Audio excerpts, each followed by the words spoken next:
পবিত্র ঈদ উল ফিতর আমাদের মাঝে বয়ে আনুক সুখ শান্তি ও সমৃদ্ধি এমনই এক প্রত্যাশার প্রতিপাদ্য সামনে রেখে ধর্মপুর ইউনিয়নের শুক্কর মোহাম্মদ বাড়ির কৃতি সন্তান শিক্ষক নুরাগী সমাজসেবক ও দানবীর শফিকুল মনসুরের একক উদ্যোগে ধর্মপুর ইউনিয়নের ৫ নং ওয়ার্ড ও আজাদীবাজার ব্যবসায়ী কল্যাণ সমিতি ও সর্বস্তরের জনসাধারণের নিয়ে এক পুনর্মিলন অনুষ্ঠান অনুষ্ঠিত হয়েছে।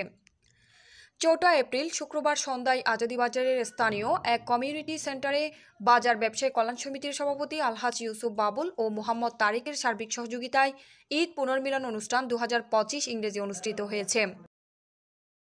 আজকের এই দিন ঈদ পুনর্মিলন এবং মত বিনিময় অনুষ্ঠানে উপস্থিত হয়ে ২৪ জুলাই গণ অভ্যুত্থান শহীদ এবং আহতদের প্রতি মাগফিরাত ও কৃতজ্ঞতা ও সুস্থতা কামনা করে ৫ নং ওয়ার্ড এবং ধর্মপুর ইউনিয়নের উপস্থিত এলাকাবাসী, আজাদীবাজার ব্যবসায়ীবৃন্দ, সর্বস্তরের জনগণ, আপনাদের সকলের প্রতি ঈদ মুবারক ও শুভেচ্ছা রইল।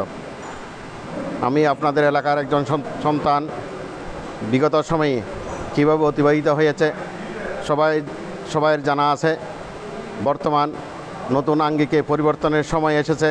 আমরা সকলেই একে অপরের সহযোগিতায় অত্র এলাকার আঞ্চলিক শান্তি শৃঙ্খলা বজায় রেখে সুষ্ঠু এবং সফলভাবে সাজিয়ে উন্নত জীবনযাপন করতে পারি সবাই নজর দিতে হবে। অত্র ইউনিয়নের শিক্ষা, স্বাস্থ্য, খেলা, যোগাযোগ ও আরও অন্যান্য সকল বিষয়ে যেন উন্নয়নের মাধ্যমে অত্র এলাকাকে উন্নতি করতে পারি। সবাই এগিয়ে আসতে হবে, যেন মানবাধিকার রক্ষায় সচেতন থাকি।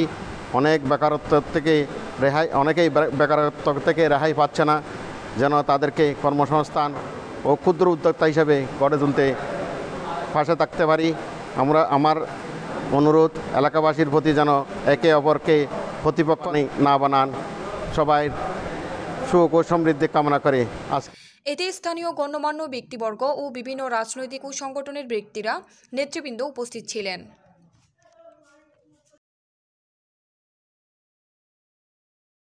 এই বিশাল পরিসরে আমাদের ব্যবসায়ীদের নিয়ে, এলাকার জনসাধারণ নিয়ে যে জমজমাটপূর্ণ আয়োজন করেছেন, সেই জন্য আমি অধ্যক্ষার প্রোগ্রামের আয়োজক জনাব শফিকুল মনসুরকে আমি ধন্যবাদ এবং মোবারকবাদ জানাচ্ছি।